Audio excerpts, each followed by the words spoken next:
Here at Pacific View Memorial Park in Corona del Mar, California, lie the remains of two cosmonauts who served in the Soviet Union during the Cold War. This is a husband and wife team. What are they doing here? Well, to me, it was a little bit of a puzzler.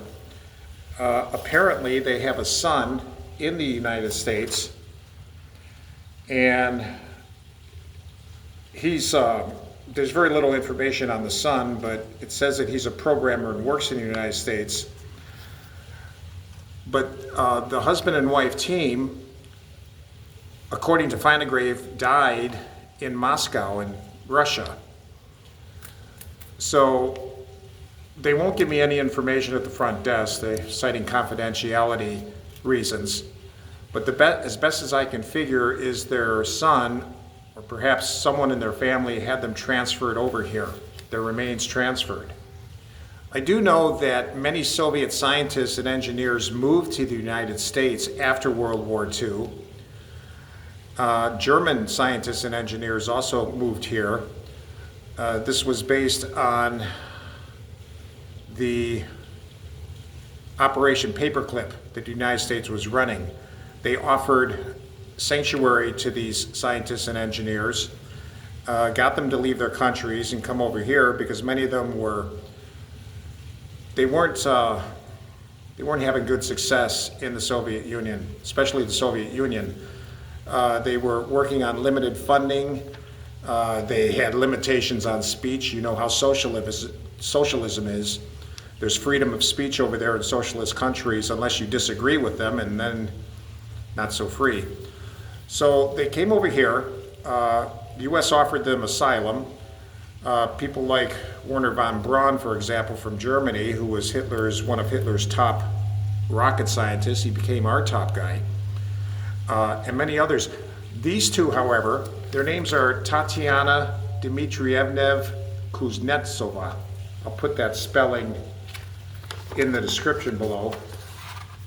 And her husband, Pitshelaury Lado Vladimirovich. Find a Grave says that they died in Moscow, so the only thing I can figure is that their remains were brought over here by their family. Let's talk about Tatiana first. She became a Soviet cosmonaut. She was the youngest person ever to be selected by the Soviet government in the human spaceflight program. She completed her schooling in 1958.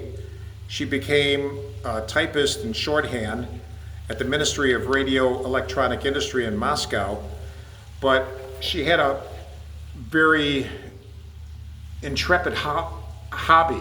As a teenager, she was a parachutist, and she demonstrated such skill in parachuting, but by the time she was 23 years old, she became an instructor. She came to the attention of the Soviet military and was selected in 1961 among a selective group of female cosmonaut trainees because the Soviet Union wanted to be the first nation in the world to put a woman in space. She almost made the cut, but she just barely did not. So she wasn't selected. But she did go back to work for them, and she served in the Air Force's Reserve, and she rose to the rank of lieutenant colonel before she retired in 1991. So she had a very intriguing history, even though she didn't quite make a space flight. But she was a trained cosmonaut, so that's her title. Her husband here, Pitshelaury Lado Vladimirovich, he was a cosmonaut candidate of the 2nd and 3rd Air Force selection in 1962 and 65. He worked at the Gagarin Space Training Center in Moscow. He also has no actual experience as a cosmonaut. He never did go up, but he became an Air Force engineer. He rose to the rank of captain. He served as a second recruitment of cosmonauts in 1962. He's passed the medical examination at the Central Research Institute of Aerospace Geology and Naval Aviation, and he had all the credentials to actually fly, but he didn't make the cut. But these were two very dedicated people. They were dedicated to their country, the Soviet Union, even though we were at Cold War at the time with the Soviet Union. I do emphasize the word cold because there was no actual armed conflict. But their son is over here in the United States, and like many Soviet scientists and engineers, he seems to feel that there's better opportunities here, which I agree there are. So rest in peace to these lovely folks. The husband, the man, lived to be 85 years old. The woman, Tatiana, she died at 77. So rest in peace to you both.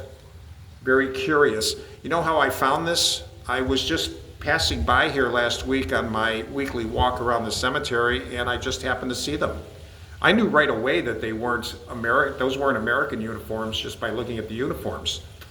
So I looked them up online, and yeah, here's their remains.